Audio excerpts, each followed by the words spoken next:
Trustee Fenton? Here. Trustee Dodge? Here. Trustee Calandrello?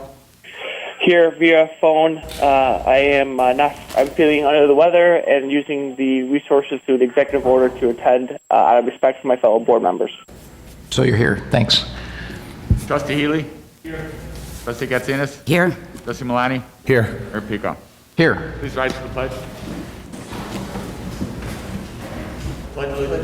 To the flag of the United States of America and to the republic for which it stands, one nation, under God, indivisible, with liberty and justice for all.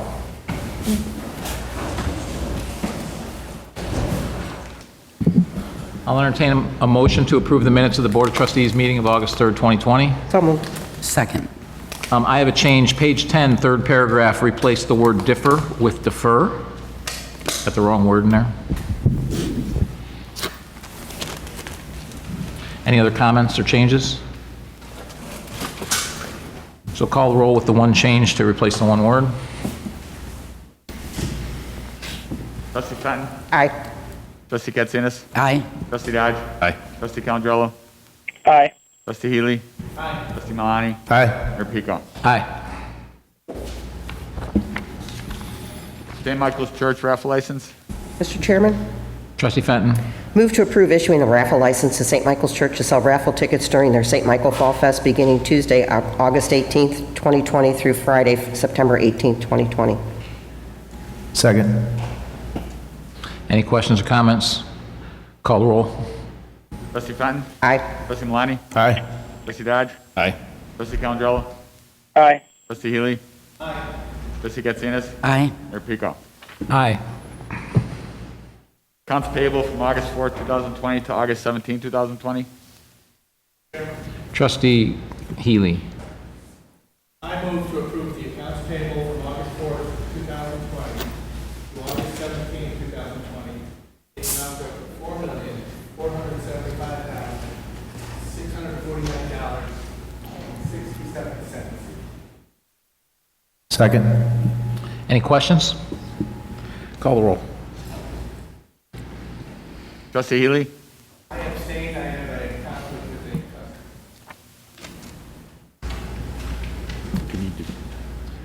Well, so we're going to need to re-motion this. You can't, if you have a conflict, you can't motion it. So, Mr. Chairman? Oh, do you want me to reread? I'd rather just, redo the motion. Trustee Fenton? I move to approve the accounts payable from August 4th, 2020 to August 17th, 2020 in the amount of $4,475,649.67. Second. Okay, call the roll. Trustee Fenton? Aye. Trustee Milani? Aye. Trustee Dodge? Aye. Trustee Calandrello? Aye. Trustee Healy? I abstain. I have a customer. Trustee Katsinas? Aye. Mayor Pico? Aye. Motion carries. Consent agenda. Consent agenda, item A, payroll for August 7th, 2020, approval. Item B, 2020 sanitary sewer manhole rehabilitation bid award and professional engineering construction oversight services proposal. Item C, request for proposals 20-021 network and telecommunications infrastructure consent. Item D, landscape maintenance contract amendment, Public Works, reference item 2018-0809. Item E, Orland Ridge authorizing amended development agreement ordinance. Item F, Orland Ridge rezoning ordinance. Item G, Orland Ridge special use permit ordinance. I will entertain a motion to approve items A through G of the consent agenda. So moved. Second. Call the roll. Seconded that? Trustee Katsinas? Aye. Trustee Milani? Aye. Trustee Fenton? Aye. Trustee Dodge? Aye. Trustee Calandrello? Aye. Trustee Healy? Aye. Mayor Pico? Aye. Motion carries.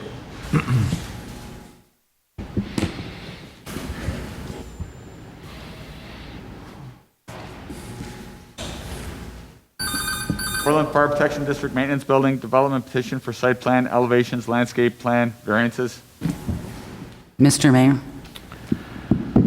Trustee Katsinas. I move to approve the site plan, landscaping plan, elevation, and variances for the Orland Fire Protection District Maintenance Building located at 10704 West 163rd Place as recommended at the August 4th, 2020 Planning Commission meeting in a fully referenced motion below. Second. Any questions or comments? Mr. Mayor, my phone got disconnected. What are we voting on? We're on the Orland Fire Protection District Maintenance Building. Thank you. I didn't miss anything. Thank you. Any questions or comments? Ed, was this unanimous at the Planning Commission? Yes, that's why I think the committee is all straight with Okay. Mayor Pico. Trustee Dutch. Just nothing unusual, Ed, in all the variances. I mean, it's for given the use, given the location, right, there shouldn't be an issue. No, that's what justifies the variance, is the reduction in parking because it's a facility just for the fire district to utilize, as well the other modification variance for parking between the building and the street is in line, consistent with the development adjacent. Got it. No, perfect. Thank you. Just checking. Thank you. Any other questions or comments? Call the roll. Trustee Katsinas. Aye. Trustee Fenton. Aye. Trustee Dodge. Aye. Trustee Calandrello. Aye. Trustee Healy. Aye. Trustee Malani. Aye. Mayor Pico. Aye. Motion carries 7-0. That was easy, wasn't it, guys?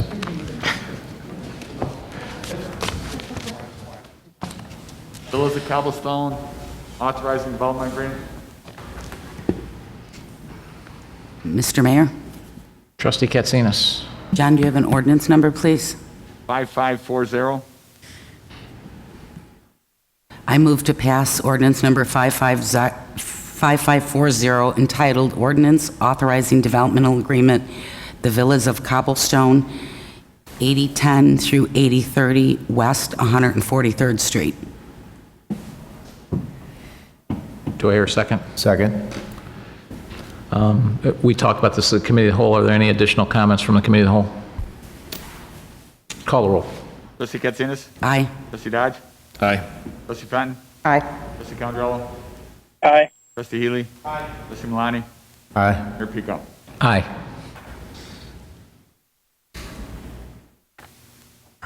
Destiny Jewelers Development Petition for a Special Use Permit Amendment, Site Plan Elevations and Landscape Plan.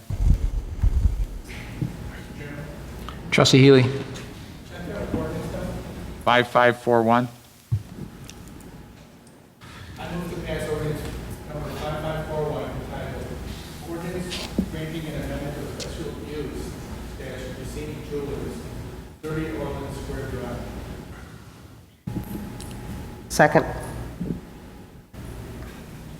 Any comments? Call the roll. Trustee Healy. Aye. Trustee Fenton. Aye. Trustee Dodge. Aye. Trustee Calandrello. Trustee Kent. Dan. Aye. Trustee Katsinas. Aye. Trustee Malani. Aye. Mayor Pico. Aye. Motion carries. Professional Engineering Consulting Services, request for qualifications, pre-qualified consultant recommendation. Mr. Chairman, Trustee Malani. I move to approve to entering into a master professional services agreement with the above listed of recommended consultants for a term not to exceed 5 years, beginning October 1st, 2020, and ending September 30th, 2025. Second. Any questions or comments? Just, Mayor Pico? Trustee Dodge. George, just to make sure I understand, the common use of master services agreement is to have a standing legal agreement between us and the consultants, and then as a body of work comes up, we put in a statement of work and amendment, correct? That's how you envision this going? Exactly it. Okay, thank you. And the goal behind this, because we have multiples for each one, is to bid out those Correct. those projects. So for each designated area of expertise, we will request quotes for each project. Good practice. Any other comments? Call the roll. Trustee Malani. Aye. Trustee Dodge. Aye. Fenton. Aye. Trustee Calandrello. Aye. Trustee Healy. Aye. Trustee Katsinas. Aye. Pico. Aye.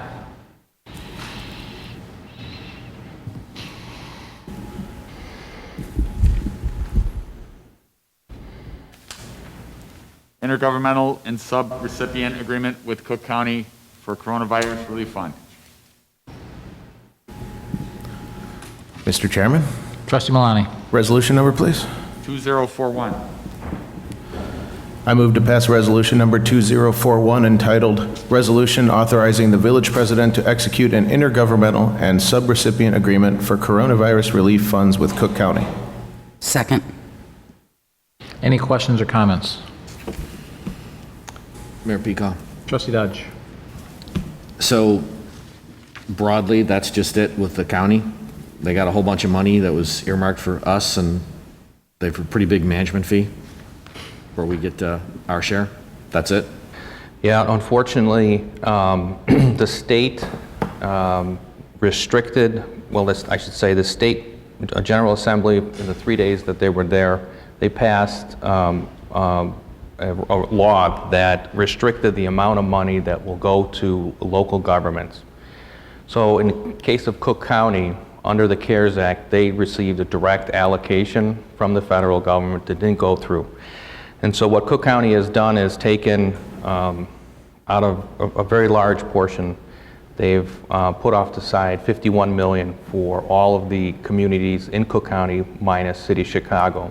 Then they came up with a formula to even whittle that down. So our share of the CARES Act funding from Cook County is less than $1 million. Theoretically, it should have been what?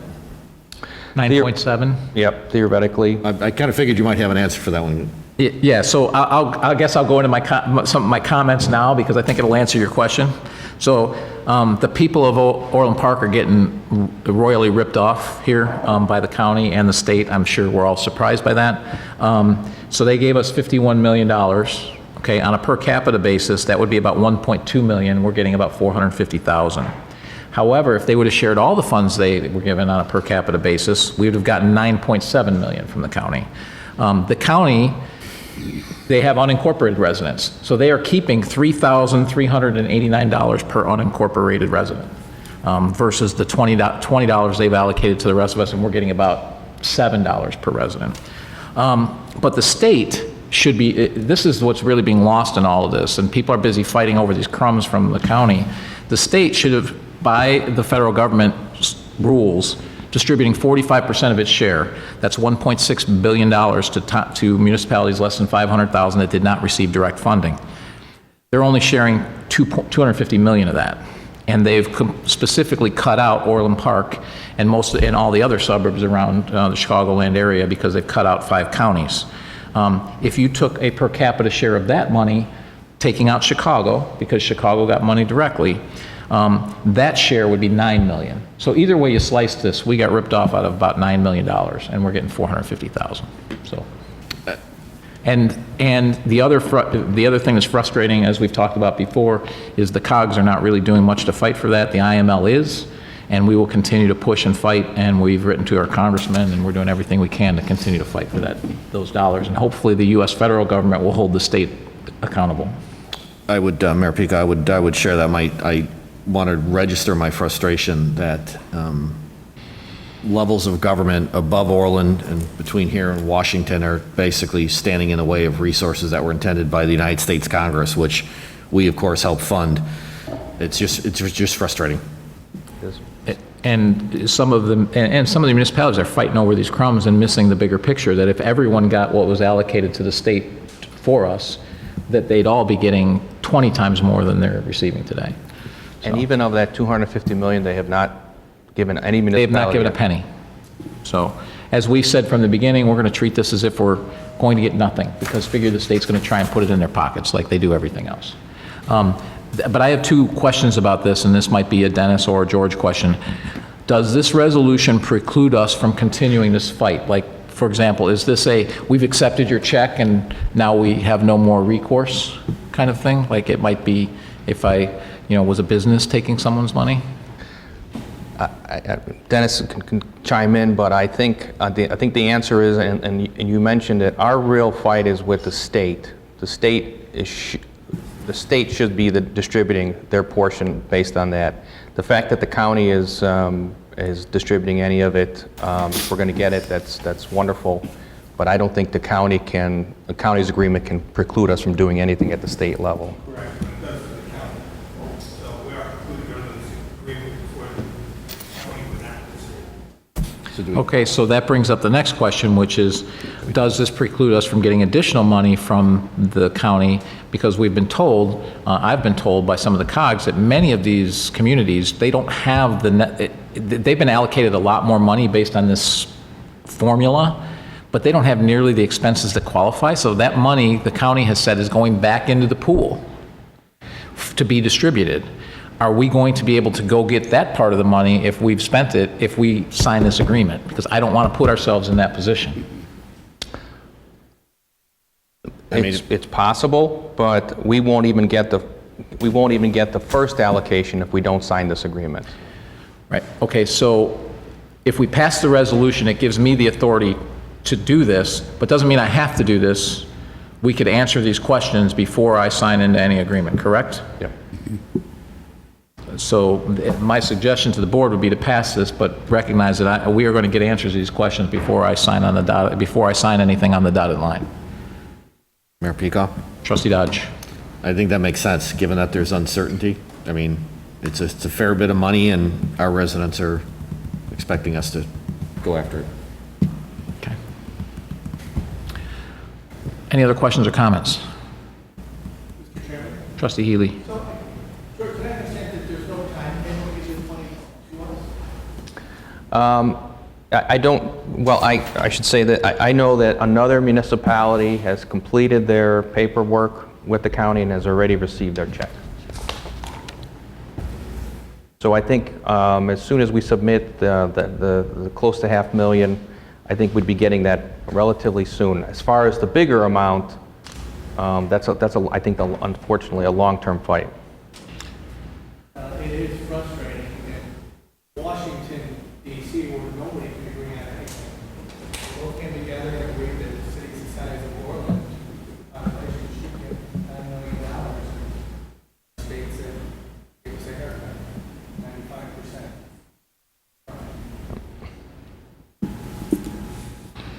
95%. Any other comments? Call the roll. Trustee Malani. Aye. Trustee Katsinas. Aye. Trustee Fenton. Aye. Trustee Dodge. Aye. Trustee Calandrello. Aye. Trustee Healy. Mayor Pico. Aye. Village Prosecutor Services, RFP. Mr. Chairman? Oops, sorry, go ahead. Trustee Fenton. Move to approve the proposal for the village prosecutor service to Donna J. Norton, attorney at law. Second. Sorry. Any questions or comments? I had a question. Oh, I'm sorry, Mr. Mayor, I had a question. Trustee Katsinas. George, this attorney selected obviously has litigation experience background. Yes. Okay. So the selection committee was myself and retired Chief McCarthy.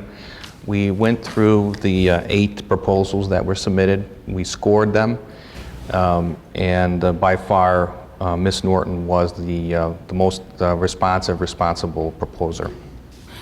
Does that attorney represent any other villages currently as a Nope. prosecutor? Nope. She recently retired from the state's attorney's office. Okay. Thank you. Any other Mayor? comments? Trustee. Trustee Calandrello, is that you? Yes. Thank you. I know Donna Norton personally. She used to be my supervisor in the state attorney's office, and she's going to be a great pick. I do have a comment that I think we should look into overall as a village, George, and I don't know if Joe Mitchell's there or not, of us actually taking up our prosecutions. I know multiple towns in the northern Cook County picks up their own prosecutions, particularly the misdemeanor and DUI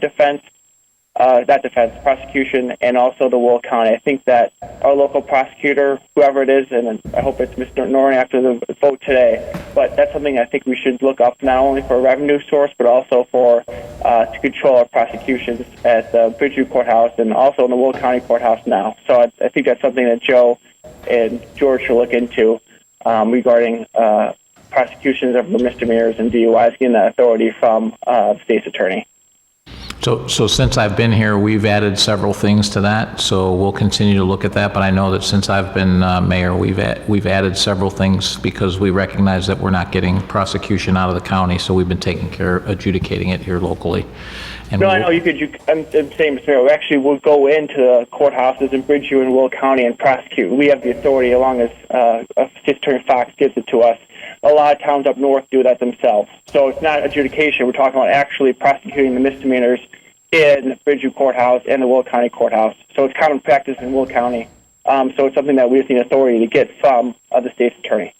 And this RFP, when the statement for the RFP included those options. So if we ever do want to get to that point where we use our own prosecutor in the courthouse for prosecution services, we are set with that.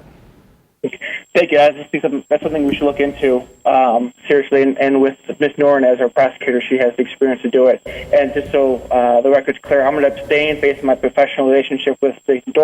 Norton in the past and the future. Thank you. Any other comments? Call the roll. Trustee Fenton. Aye. Trustee Dodge. Aye. Trustee Calandrello. Abstain. Trustee Healy. Aye. Trustee Getzinis. Aye. Trustee Malani. Aye. Mayor Pico. Aye. That was almost a land speed record. Non-scheduled citizens and visitors.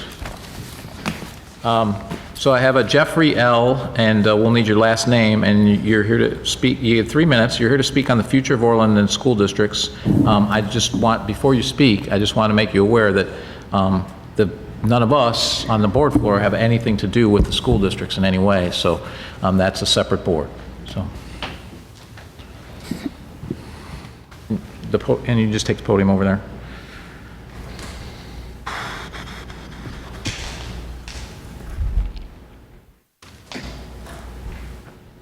Hi, good evening. Can you hear me? Good, okay. Hi.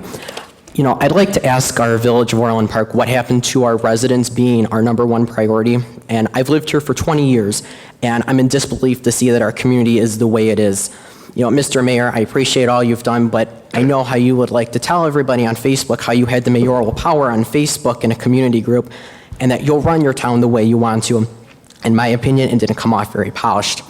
You have ordered Cosmoprof, our beauty supply store, to take down boards on their windows during the pandemic, which were put up for safety reasons. But yet the construction on the strip mall next door has a huge opening where a window used to be that is uncovered to a shutdown storefront is okay and safe. I went by there today to make sure it's still uncovered, and it is.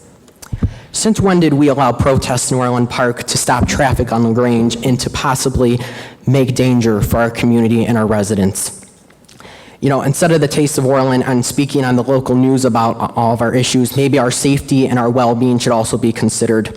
Yes, I did watch the Orland 135 school board meeting last week, and they did address the request to lower tax levies, and they were not happy. You know, I'd like to remind each and every one of you about our special education students, our ESL students, and the students like myself in years past who were in extracurriculars like our music program. Who will be the one that's going to tell them that certain services and activities who our students depend on will not be offered in our schools? You know, you were the one that did address the Orland 135 school board back in January of 2019 to plead with the Board of Education to not make cuts to our librarians and our certain programs such as the gifted program and the honors program. Do we really want our school district to suffer? Remember, our district is operating on a deficit budget. People move to our community for our schools. But if you carry out the plans, then you will drive our community away. Our community was a true community, but in the months leading up to this, I don't feel it is anymore. The professionalism and the dedication, I feel, is no longer. In our 20 years that I've been here, I'm ashamed to say I live in Orland. Maybe I should remind everyone that our money comes into our community from not our businesses, but our citizens. And if you treat us like a number, then people, we will not stay and we will not support Orland. And instead of spending thousands to sue J.B. Pritzker, which is more than what many people make in a year, maybe our schools, fire and police department would have appreciated that as well. An extra bonus for our heroes during this time would have gone a very, very long way. If you have the mayoral power like you say you do, then I trust that you will stop our protests, you will spend the money efficiently, and and you will work with our citizens of Orland to create the community that we used to be. If not, I guess we will see what happens in April when it's election time. Thank you. Thank you for your comments. And can we get your last name, please? Sure. Leonard? Leonard? Yes. Laura Kresmer. Reminder, you have 3 minutes.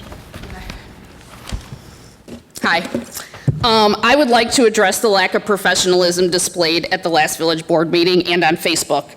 I can speak for myself and for several others in saying that I am embarrassed by the behavior from public officials. A sophomoric display occurred near the very end of the last Village Board meeting. A trustee brought up the village's lawsuit against the governor with glee and a smirk on his face, visible through his mask, and he announced that the village lost their lawsuit against the governor. In my opinion, he wanted to make sure he brought this to everyone's attention because he is well known for his opposition to our mayor. Like any lawsuit, there is always the chance the claimant will lose. In this case, it is safe to assume that there was a 70-30 chance our village would lose. We rolled the dice hoping for a judge that was favorable to our position. The trustee who displayed happiness at this loss for our village is an attorney himself and should be well aware of how the system works. We lost the lawsuit, and I accept that fact. However, our village did what was right for the people. A motion was filed not for personal benefit or notoriety, but as an attempt to try and help the people of the village. Individual livelihoods were and still are at stake based on the governor's illegal executive orders. An additional juvenile display occurred on Facebook regarding the taste of Orland. A trustee who has served in several capacities for the village posted on his professional page that the event was not in the best interest of our village and it was not safe.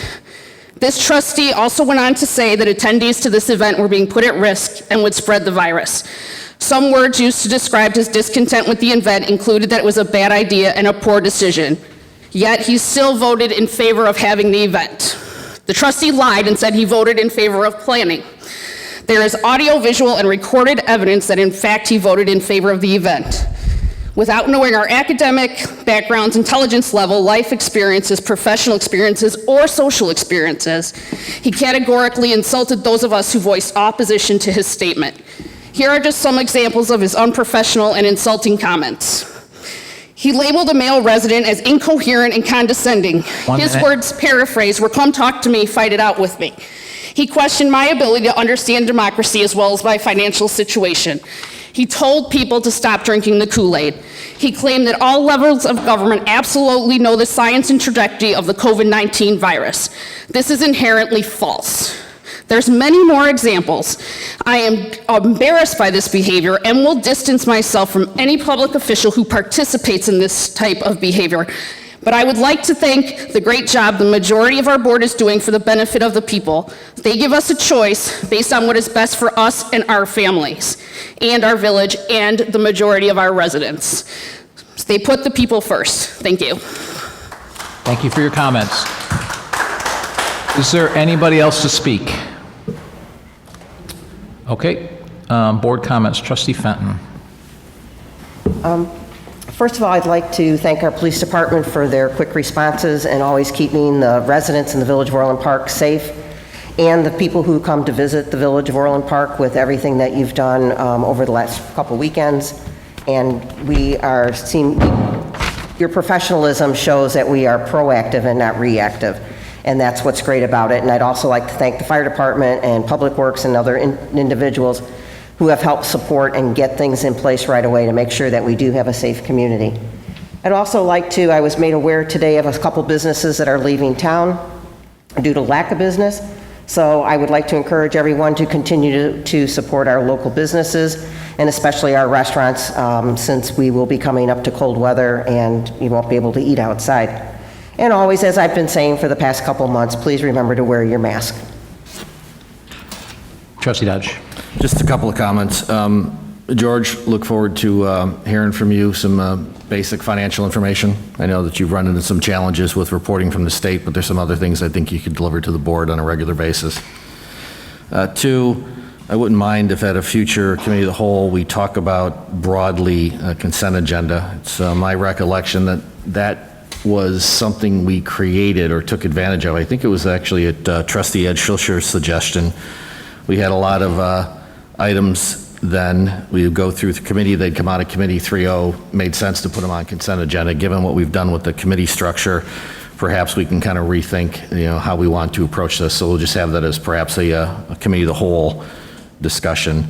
And then broadly, I'm going to continue to do what I've always done, which is keep my time at this microphone focused on issues of public policy, and I'll use other forums to make overtly political statements as opposed to what seems to be the popular thing these days, which is to use Village of Orland Park microphones for what can best be described as overtly political statements. So democracy is tough. Lots of opinions. We all have the right to freedom of speech. Thank God for that. Trustee Calendro.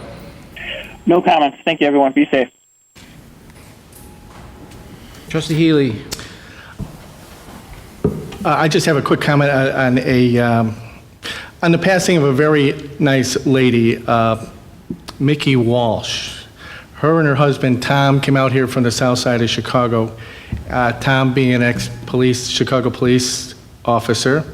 And they came out to Orland Park to retire, and they've lived a long life with St. Michael's, long career with St. Michael's Parish. They had a number of their grandkids go to school there, but as acquaintances of mine, there's certain people in your life who I find can really inspire you, and they struck me as sincere and honest, and we bonded with the feeling of not having a voice in local government. And anyway, their passing, they were very good people, and I just want to honor their passing by saying thank you to Tom and Mickey. You're both gone now, but thank you for the inspiration. Thanks. Trustee Katsinas. Thank you. In our last meeting in closing comments, a reference was made to about our actions to protect our residents and our businesses. I believe everyone on this board is acting in the best interest in their way to represent and protect both the residents and the businesses of Orland Park. But comments made at last meeting make me took pause. To somewhat take pleasure to state that Orland Park lost is concerning, whether we agree or whether we disagree. Using language like that on the board floor, I don't feel is in the best interest of both our residents and our businesses. I never want Orland Park to lose anything. I apologize to the resident who was the brunt of some of these comments. This resident survived a cardiac event. He had a heart attack, and a significant factor in achieving good health was cardiac rehab, which we knew he was not able to do because of the shutdown. So I apologize to you, Doctor. We can agree to disagree, but I believe disparaging comments about the Village of Orland Park on the board floor is not in anyone's best interest. On another note, our concert series, August 22nd coming up, 3 bands are playing. The doors open at 3 p.m. It is a free event at Centennial Park West. There will be 3 acts, one starting at 4:30 to 6, 6 to 8, and then our little headliner, 8:30 to 10. Hope to see you there, and I know there will be safe distancing, just like what was done at Taste of Orland, which was very successful. I hope you can come out and have a nice evening in your backyard in Centennial Park West. Thank you. Trustee Malani. Thank you. Just like to, at the beginning of the week, we found out that Chief Mitchell didn't lose a step moving into his new position. We were able to quickly and efficiently take action to make sure that our citizens were safe around the mall and around our retail areas. And I think they did a tremendous job. So we thank you for that. I'd also like to thank all the residents that came out to our drive-in movie on the 15th. We sold out, which shows that people are looking forward to these types of events, this type of format. As Cindy mentioned, as well, the free concert coming up on the 22nd, where we'll once again have a very safe event similar to Taste of Orland. We've proven that we can do it, and we can't do it without the help of all the staff that have made sure that these events go off without a hitch. So we'd like to thank you for that as well. And shop local, stay safe, and we'll see you in 2 weeks. Thank you. Thank you. So tonight, is something that's maybe a little lost on this, we haven't really talked about it, is the people saw good government in action with an RFP for engineering services and for prosecutorial services. This had never been done before here, and we've now set ourselves up to have regular bidding on all of our engineering services, opposed to giving them out to individual firms. And those firms are included in our list, but now they'll have to give us competitive pricing. This is yet another positive step that's taken to ensure that the patronage problem that we know plagues Illinois does not happen here in Orland Park. So kudos to the whole board for their work on that. Also a reminder, August 22nd, we have our concert series, and there is also, aside from just like the Taste, social distancing with the different pods or squares or whatever you want to call them out there, there's also the option for people who don't feel comfortable with that to drive in and watch it. There will be some big screens and the ability to FM connect to the act, so you can listen to it from your car radio. And we will do that with every other space, so you'll have your car and you'll have a space to do that with. We do ask, if you are going to do this and go into the park in person and not do it from your car, please do not park in the lot to the north of the event. Save that for people who are going to watch it from their vehicles. So we'd ask you to do that, so please park over on the other side of the tracks and walk over. So as a courtesy to our other residents, so that as many people can use it as possible. So that's one thing that we do ask. And we will have signs out there directing you to do that. Please follow those signs and don't take spaces that other people might be able to enjoy the concert in a way that they would like to. With that, I'll entertain a motion to go into executive session. Mr. Chairman? Trustee Fenton. Move to go in executive session for A, approval of minutes, B, pending litigation against, affecting, or on behalf of the village when found by the board that such action is probable or imminent. Second. Second. Call the roll. Trustee Fenton? Aye. Trustee Katsinas? Aye. Trustee Dodge? Aye. Trustee Calandrello? Aye. Trustee Healy? Aye. Trustee Malani? Aye. Mayor Pico? Aye.